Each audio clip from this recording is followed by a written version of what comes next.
বাংলাদেশ থেকে বিদেশ ভ্রমণ, পড়াশোনা বা চাকরির স্বপ্ন এখন নানা ভিসা জটিলতায় আটকে যাচ্ছে। কেন বাড়ছে এই সংকট, কোথায় বেশি সমস্যা আর সমাধান কি হতে পারে, চলুন জেনে নেই। সুইডেনের লিনিয়াস বিশ্ববিদ্যালয়ে ভর্তি হয়েছিলেন বাংলাদেশের অনেক শিক্ষার্থী। 1 সেপ্টেম্বর থেকে ক্লাস শুরু হওয়ার কথা, কিন্তু ভিসা মিলল না। 3 মাস ধরে সময় পিছিয়েও শেষ পর্যন্ত ভর্তি বাতিল করতে হলো। টিউশন ফি বাবদ জমা দেওয়া 8 লাখ টাকা ফেরত পাবেন কিনা সেই চিন্তায় আজও দিশেহারা তারিন। এ গেল বিশ্ববিদ্যালয়ের অবস্থা। এবার চলুন জানার চেষ্টা করি পর্যটকদের নিয়ে।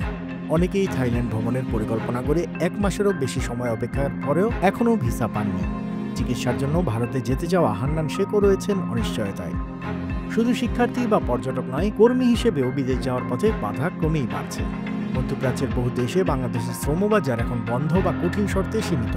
দুবাই, কাতার, কুয়েত, ওমান, একসময় যেগুলো ছিল জনপ্রিয় গন্তব্য, সেসব দেশেও নিয়োগ এখন প্রায় থেমে গেছে। কেবল সৌদি আরবই এখন তুলনামূলক উন্মুক্ত। পূর্ব ও দক্ষিণ পূর্ব এশিয়ার দেশগুলো যেমন মালয়েশিয়া, থাইল্যান্ড, ভিয়েতনাম, ইন্দোনেশিয়া, সেখানেও পর্যটক ভিসা পাওয়া আগের চেয়ে অনেক কঠিন। কয়েকটি দেশ অন অ্যারাইভাল ভিসা বাতিল করেছে, কারণ অনেক বাংলাদেশি পর্যটক ভিসা নিয়ে সেখান থেকে অন্য দেশে চলে যাচ্ছেন বা অবৈধভাবে থেকে যাচ্ছেন। উচ্চশিক্ষার জন্য যুক্তরাষ্ট্র ও ইউরোপীয় দেশগুলো বরাবরই শীর্ষ পছন্দ, কিন্তু সাম্প্রতিক বছরগুলিতে মার্কিন নীতির পরিবর্তনে শিক্ষার্থী ভিসা পাওয়া কঠিন হয়ে গেছে। আগে যেখানে শতকরা 30% আবেদনকারী সহজেই ভিসা পেতেন, এখন রিজেকশনের হার 95%-এরও বেশি। ইউরোপের দেশগুলোতেও নানা রকম প্রতিবন্ধকতা। যেসব দেশের দূতাবাস বাংলাদেশে নেই, সেখানে আবেদন করতে গেলে আরও বড় সমস্যা। ভারতের ভিসা কঠিন হওয়ায় ইউরোপীয় দূতাবাসগুলোতে আবেদন জমা দিতেও জটিলতা তৈরি হয়েছে। এদিকে মাল্টা, স্লোভেনিয়া, পর্তুগালের মতো দেশে শিক্ষার্থীরা গিয়ে অন্য দেশে চলে যাওয়ায় নতুন শর্ত যোগ করেছে সেসব দেশ।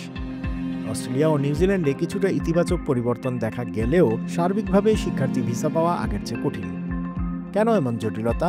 এমন প্রশ্নের উত্তরে বিশেষজ্ঞরা বলছেন, বাংলাদেশিদের একটি বড় অংশ বিদেশ গিয়ে আর ফিরে আসে না। কেউ কেউ ভুয়া ডকুমেন্ট ব্যবহার করে, ফলে অনেক দেশ বাংলাদেশ থেকে আবেদনকারীদের বিশেষভাবে যাচাই করছে। সাবেক রাষ্ট্রদূত এম হুমায়ুন কবিরের ভাষায়, বেআইনি পথে যারাই দেশের বাইরে যাচ্ছেন, তাদের জন্য বৈধভাবে যেতে চাওয়া পরবর্তী মানুষরাও ভিসা পেতে সমস্যায় পড়ছেন। আর এর পরিণতি কি হচ্ছে জানেন? শ্রমবাজার হারাচ্ছে বাংলাদেশ, রেমিটেন্স কমার আশঙ্কা তৈরি হচ্ছে, ক্ষতিগ্রস্ত হচ্ছে দেশের ভাবমূর্তি। পররাষ্ট্র মন্ত্রণালয় বলছে, প্রতিটি দেশ তাদের নিজস্ব পরিস্থিতি বিবেচনা করে ভিসা নীতিতে পরিবর্তন আনে। তবু বাংলাদেশ দূতাবাসগুলো নতুন শ্রমবাজার খোঁজার জন্য কাজ করছে। এমন অবস্থায় কূটনীতির পাশাপাশি দক্ষ জনশক্তি তৈরি ও অভ্যন্তরীণ কর্মসংস্থানের সুযোগ বাড়ানো, এই দুই দিকেই বিশেষ মনোযোগ দেওয়ার পরামর্শ দিচ্ছেন বিশেষজ্ঞরা। পররাষ্ট্র উপদেষ্টা সুজা সাপটা বলেছেন, আমাদের নিজেদেরও দায় আছে। নকল কাগজপত্রের জন্য আমাদের ডকুমেন্ট বিশ্বাসযোগ্যতা হারিয়েছে। মূল কথা হলো, শিক্ষা, চিকিৎসা, ভ্রমণ কিংবা কাজ, বিদেশ যাত্রা এখন আগের মতো সহজ নয়। অবৈধ পথে যাওয়া থামানো আর বিশ্বাসযোগ্যতা ফেরানো ছাড়া এই সংকটের স্থায়ী সমাধান সম্ভব নয় বলেই মনে করেন বিশ্লেষকরা। আন্তর্জাতিক অঙ্গনের সব খবর, আপডেট ও বিশ্লেষণ জানতে সাবস্ক্রাইব করুন বাংলা ফ্লো ইউটিউব চ্যানেল। একই সঙ্গে লাইক, কমেন্ট করে সংযুক্ত থাকুন বাংলা ফ্লো ফেসবুক, ইনস্টাগ্রাম ও টিকটকে।